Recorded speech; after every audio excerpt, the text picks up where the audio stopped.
I'm Tracy Sabol. Tonight on EWTN News Nightly, proposal for peace. Prime Minister Netanyahu weighs in on a possible ceasefire with Hezbollah amid another round of Israeli airstrikes in central Beirut. Watch your step. Why Pope Francis is speaking out against the use of the anti-personnel landmines recently approved by the Biden administration for use by Ukraine. Weeks of honor. We talked to Deacon Harold Burke-Sivers on the significance and tradition behind Black Catholic History Month. Plus, highly decorated. Learn all about this year's White House Christmas tree. These stories and more tonight. From EWTN, the Global Catholic Network, this is EWTN News Nightly. Thank you for being with us on the Feast of St. Lawrence of Port Maurice. Our top story tonight, we begin in the Middle East, where Israel's Secretary Cabinet has voted in favor of a ceasefire deal with Hezbollah militants in Lebanon. The duration of the ceasefire depends on what will happen in Lebanon. In full understanding with the United States, we maintain full military freedom of action. If Hezbollah violates the agreement and tries to arm itself, we will attack. If it tries to renew terrorist infrastructure near the border, we will attack. Netanyahu added the deal would further isolate Hamas in Gaza and would allow Israel to turn its focus to Iran. In the hours leading up to the cabinet meeting, Israel stepped up its bombardment of Lebanon, killing dozens of people. President Joe Biden also weighed in on the ceasefire. I directed my team to work with the governments of Israel and Lebanon to forge a ceasefire, to bring the conflict between Israel and Hezbollah to a close. Under the deal reached today, effective at 4 a.m. tomorrow local time, the fighting across the Lebanese-Israeli border will end. This is designed to be a permanent cessation of hostilities. And the reaction to the ceasefire agreement coming from Capitol Hill from the senior Jewish lawmaker in Congress. Senate Majority Leader Chuck Schumer put out a statement saying, in part, quote, "This is a good deal for Israel and the region that will ensure Israelis can return to their homes in the north and protects Israel's security against Iranian-backed terrorist group Hezbollah." Well, earlier in the day, the European Union's top diplomat said there were no excuses for Israel to refuse to implement a ceasefire with Hezbollah.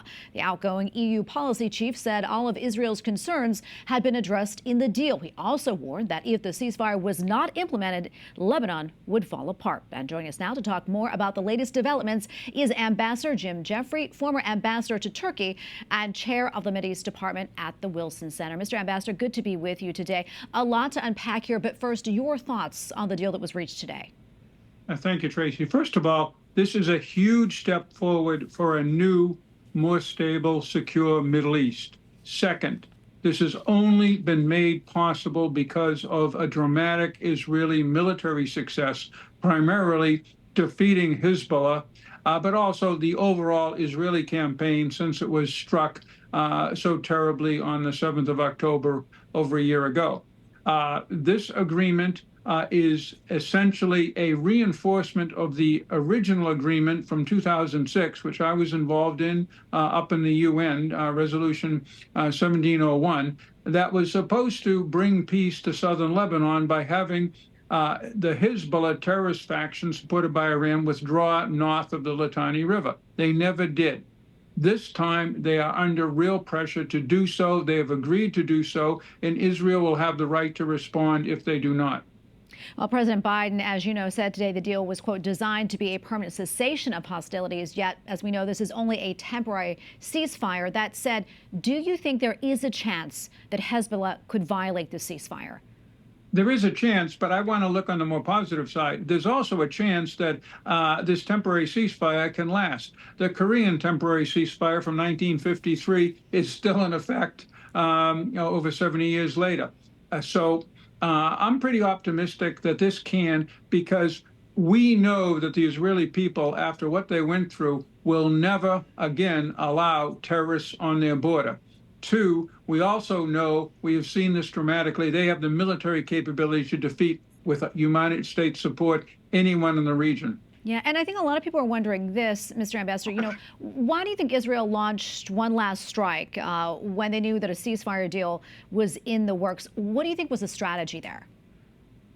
My first ceasefire in Vietnam, In 1973, 20 minutes before the ceasefire began, the Viet Cong was shelling the hell out of us. This is what happens in war. Yeah, and I know the ceasefire only applies to Israel and Hezbollah and not the fighting between Israel and Hamas. However, could this signal a potential ceasefire between Israel and Hamas down the road? Absolutely. Remember, this is all one campaign. And it's only one chapter in a campaign that Iran and its proxies began 20 years ago, marching through states like Iraq, Syria, Lebanon, Yemen, and the Gaza, where Hezbollah took over in 2007. And having defeated one of the axis of evil, if you could call them, Hezbollah, this means Hamas is ever more isolated because Israel has essentially defeated Iran in the missile exchanges we saw last month. So Israel has achieved most of its military objectives in Gaza. The human suffering is terrible. And I think we are going to see rapid movement, or at least I hope, towards a ceasefire there as well. This is great news, not just for the people of Lebanon, but for the people of Gaza, and most of all for the Israeli people and the people of the region. Yeah, absolutely. And bigger picture here, what does this mean overall for the Middle East?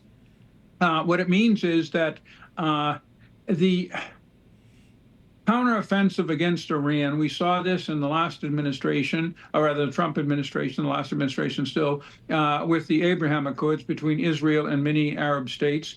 Then the very powerful President Biden's support for Israel in its campaign against Hamas, against Hezbollah, against Iran. And now this is opening the door for President Trump and his people, who are very focused on this and hoping to build on it and to move in and to solidify what seems to be a real movement towards peace. Ambassador Jeffrey, thank you so much, sir, for your time. We really appreciate it. Thank you very much. Pope Francis is speaking out against the use of anti-personnel landmines just days after the Biden administration approved their use by Ukraine. In a message to a conference in Cambodia on the use of landmines, the Holy Father says their existence is a sign of a failure to live in unity with one another. The U.S. recently approved Ukraine's use of anti-personnel mines in Russia. The international community has long condemned the weapons, saying they endanger innocent civilians. President-elect Donald Trump does not take office until next year, but some of his policy proposals are already making waves. He threatens to impose tariffs on China, Mexico, and Canada. The move is already facing pushback and could affect the prices that you pay. President-elect Donald Trump broke the news on Truth Social, writing, "As one of my many first executive orders, I will sign all necessary documents to charge Mexico and Canada a 25% tariff on all products coming into the United States and its ridiculous open borders. This tariff will remain in effect until such time as drugs, in particular fentanyl, and all illegal aliens stop this invasion of our country." A former Trump communications director calls it a pro-Americans and pro-jobs stance. I think this is a warning shot. I love that all gas, no brakes. I think the American people voted for that, and that's what they're going to get right out of the gates with Donald Trump. But one lawmaker warns the tariffs could lead to higher prices for American consumers. I think the reaction is going to be hugely negative, and I think he's going to have to live with those consequences and be held accountable.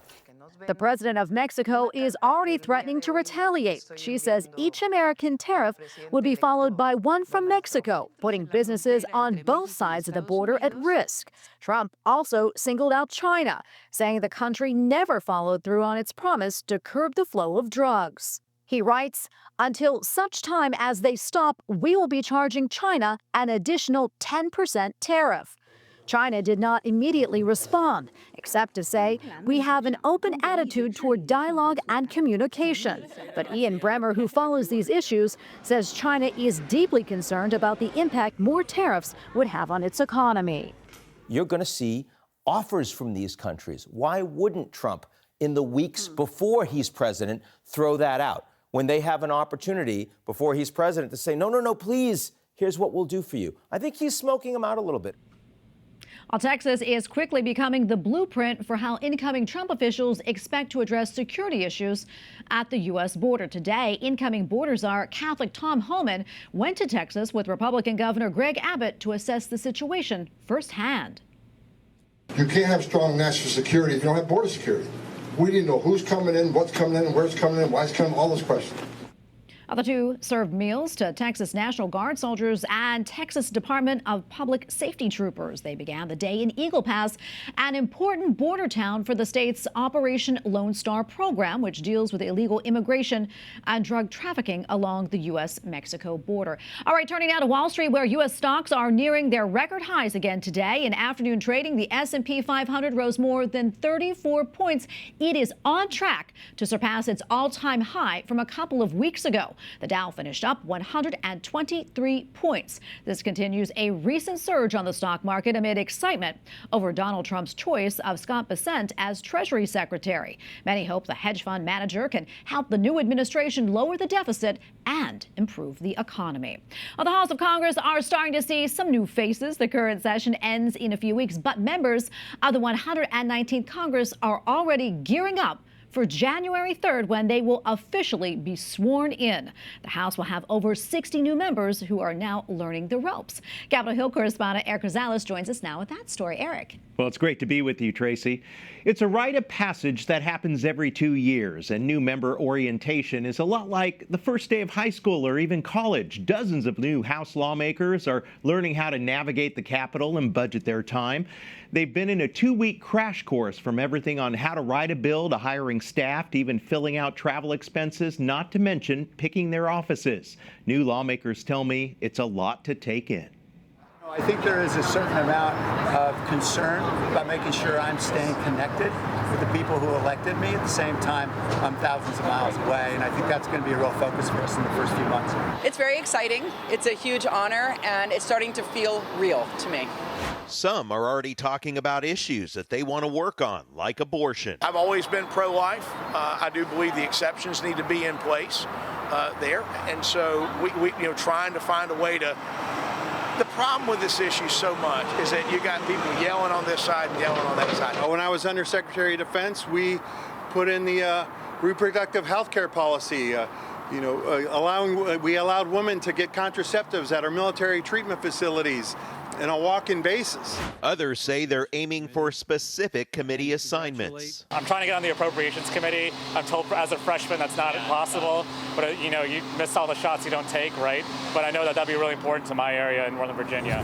House Speaker Mike Johnson is praising the new Republican class. Over 30 currently, as several races wait to be called. I'm really proud of this group. They have an extraordinary set of skills and expertise they bring to the table, and life experiences.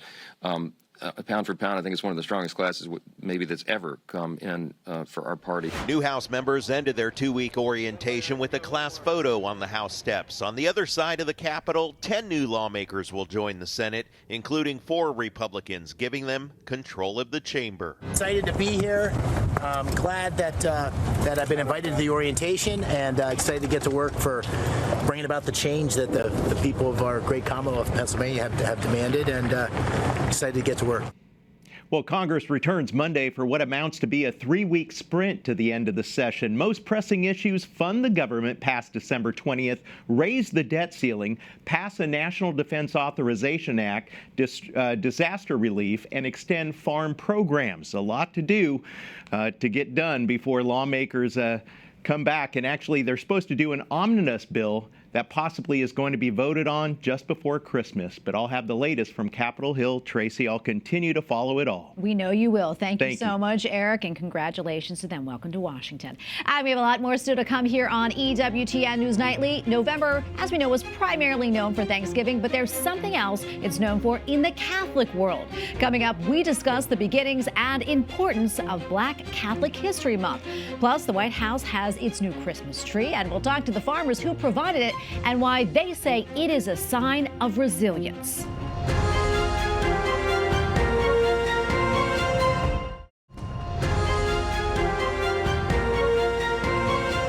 Welcome back. Arizona officials have certified the state's election results, including a measure expanding access to abortion. The new measure expands abortion access from 15 weeks to the point of fetal viability, also known as the time in which a baby can live outside the womb. The state still has other measures on the books regulating abortion access, which are expected to be challenged. Legal challenges to the new amendment are expected within days. And in Missouri, a judge says the state's ban on transgender surgeries and treatments for minors can remain in place. The Save Adolescents from Experimentation Act was signed into law last year. Next week, the Supreme Court is expected to take up a similar case out of Tennessee.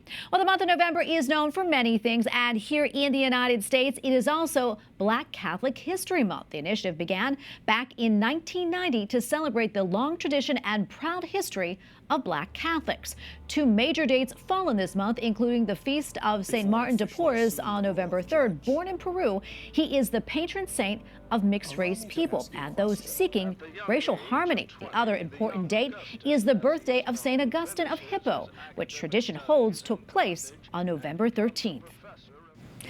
And for more, we turn now to Deacon Harold Burke-Sivers, author and host of Beacon of Truth on EWTN Radio. Deacon Harold, always great to have you back on this show. So tell us a little bit more about Black Catholic History Month. Yeah, so this is a wonderful celebration where we recognize the accomplishments and achievements of Black Catholics who, for many years, whose voices and accomplishments and achievements were not recognized in the life of the church. So this is a wonderful opportunity to take a pause and say, hey, look, let's take a look and reflect on how people of different cultural diversity and backgrounds have contributed to the vibrancy and the dynamism of the church in the United States. Yeah, I want to look at those two important feast days in November. As we mentioned, one is dedicated to St. Martin de Porres. Tell us a little bit more about his life and his relation to Black Catholics. Yeah, so St. Martin de Porres was born in Peru. He was born poor and he was Black. And so he wanted to enter religious life. And so he entered the Dominicans, but again, the Dominicans have some issues with his color. So he was kind of more like an oblate, and he was kind of the doorkeeper. So when people came to the monastery, he would be the first one that they would greet. He also had training as a nurse, if you will. He would help people that had different ailments and things like that. And he also was known for his spiritual direction and his ability to bilocate. There were many times where people said, yeah, I was speaking with Martin over here. I said, oh, wait a minute. No, he was with me over here. You know, so he had this incredible, beautiful humility. He had such a beautiful soul and a life of service and a commitment and dedication to Jesus and the Catholic faith. So he's a wonderful witness that even in the midst of adversity and struggle, he was able to overcome that so that God's will and God's work can be done. Yeah, and another thing I want to talk about, a really important part of history about Black Catholics, is this group called the Saintly Six. Tell us more about them. Yeah, so we're talking about the servant of God, Julia Greeley, servant of God, Mother Mary Elizabeth Lang, and servant of God, Sister Thea Bowman, and Venerable Father Augustus Tolton, and servant of God, Mother Henriette DeLille, and finally, Venerable Pierre Toussaint. These are 6 individuals that are on the road, different levels right now on the road to canonization. They were incredible. And what I love about these 6, most of them lived, except for Thea Bowman, lived during the 19th century, in the early 19th to late 19th century. This is the time of slavery and Jim Crow. But yet they were to overcome the obstacles and the block, even within the church herself. Like Henriette DeLille founded a religious order because they wouldn't allow, the religious orders wouldn't allow a Black woman to become a sister. So she started her own order. You know, Venerable Pierre Toussaint was a hairstylist and used his money to set up a ministry for the poor. You know, so they were overcome. They didn't have a victim mentality. Instead, they said, look, we have these challenges, but we're going to overcome these challenges to make sure that God's work and will is going to be done despite the obstacles that we face. There's such a tremendous inspiration, not just to Black Catholics, but to every Catholic who wants to serve God with their whole heart, soul, mind, and strength. Absolutely. Such wonderful examples for us all. Before I let you go, do you have any reflections for us on Black Catholic History Month? Yes, I hope that we take the time to really reflect deeply on the contributions of Black Catholics. And, I'm going to be honest, Tracy, my goal is that we get to a point in the life of the church where we won't have to celebrate Black Catholic History Month.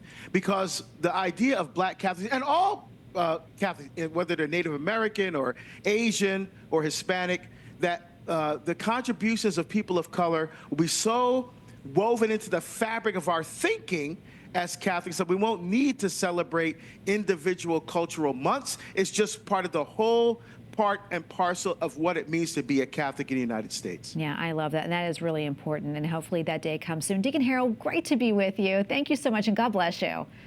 Thank you so much for having me. Up next on EWTN News Nightly, as we approach the Christmas season, the story behind this year's White House Christmas tree, and you will not want to miss it.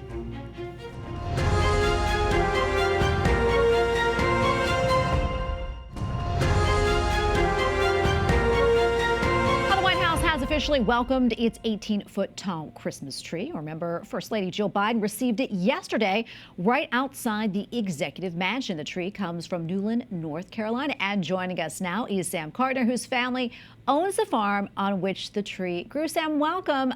This is very exciting. So tell us, how did this come to be? Well, thank you for having me. And it's a long process. A couple of things. We compete on a local level to get the opportunity to compete on a national level, and that takes about 2 years. And then at the national level, there are 2 rounds of judging, and you compete with about 7 other categories of trees, as many as 30. And so it's not an easy process to be selected to provide the trees at the White House. We use a tree you submit a tree of about 8 feet for the competition, but then when you get selected to go to the White House, you have to offer up about 6 trees that are 20 feet, about 20 feet tall, that they can select from. So it's not an easy process at all. And finally, not to belittle it, but the tree that's 20 feet tall is probably 25 years old. So you don't even think about when you plant that tree 25 years ago that it might be in the White House. And I'm hoping you're showing a picture of it, and the fact that we nicknamed this tree Tremendous because it represents what we're expecting, what we've experienced in the mountains of North Carolina during this terrible flooding and disaster we had from Hurricane Helene. Yeah, we've been following that. And tell us what that means to you, your community, all that has gone through, and a tree from your farm, from your area, has been chosen to be in the White House. Talk to us about that. When you ask me that question, I still get chill bumps. Telling you that our farm did not receive horrific damage. We received enough, but some farms lost homes and families, and they lost trees to market, and they lost other crops that they were growing, and some will never recover.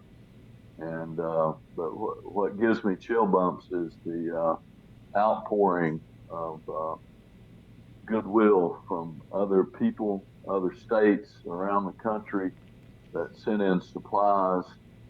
People came in and gave their time for people they didn't know to cut trees off their home and re-roof their houses, and get mud out of their basements, and just all those things that have to happen for recovery. And we want this tree not to represent partners, but we want it to represent all the people of Western North Carolina that have recovering from this flood. And we want it to represent all the good things of life that we've experienced, the generosity and faith, hope, love and family and joy. That's what we want this tree to represent. Yeah, as I can hear even in the gratitude in your voice too when you express all of that. Sam, before I let you go, I know we were talking about the tree, but is there anything that you would like folks to know about your community, about North Carolina? And you mentioned everything they have gone through. What's your hope for your community going forward this holiday season? That people will feel that hope and love, and they'll hold their families close, and we will recover. Everyone will recover. They have support from so many people, including their families. And if my community could feel anything, it's the love and that everybody's expressed to help them recover. That's what I would hope that they feel at this time, and I hope this tree represents. Well, Sam, we continue to pray for you all there, and I hope you guys can feel that down there in North Carolina. Congratulations again on the tree, and God bless you. Thank you so much for having me, and all the people that have donated and supported Western North Carolina. And we still have a hard winter to go through, so don't forget us, please. We will not. We're praying for you. Thank you so much, Sam. God bless. All right, finally tonight, it is the start of a 4-day event at the Vatican, taking a closer look at the life and legacy of St. John Paul II. The goal is to help younger Catholics get to know one of the most popular church figures in recent memory. Yes, so we're so proud to know that St. John Paul II, to claim him as one of our most illustrious alumni. And we know that he walked the same halls that our students walk today. And he studied the same fundamental truths that our students study today. So it's an incredible joy to know that his legacy will be renewed and walk with our students as they discover those truths in a new way and we apply them to the challenges of our times. For us, it's incredibly important to not only remember his story and his legacy, but know that he walks with us and he has so much to say to us today. In fact, perhaps his words are more actual now than ever. Starting today, several universities will host conferences on the theme of faith and reason in the thought of John Paul II. The goal is to help students address the challenges of our modern world and help them to trust in the gift of reason to draw us closer to the faith. And we thank you for watching tonight. Remember, you can follow us on social media, Facebook, X, and Instagram at EWTN News Nightly. I'm Tracy Sabol. Good night and God bless.